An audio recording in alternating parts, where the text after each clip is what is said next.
कही कोखी जनमय काहे लुआई पारी पारा बतावा राम काहे बतावा राम काहे विपत्ति डालत चंदा ही सूरज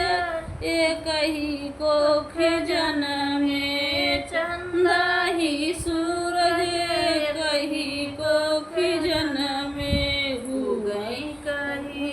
पारी पारा बतावा राम काहे बतावा राम काहे को विपत्ति डालत चंदा ही बहिनी ही भाई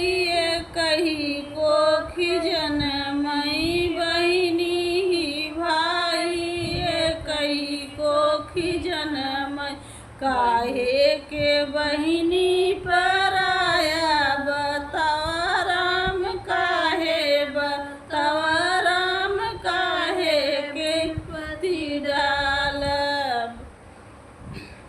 बस। आप भैया लाइक सब्सक्राइब जरूर कर दीजिए।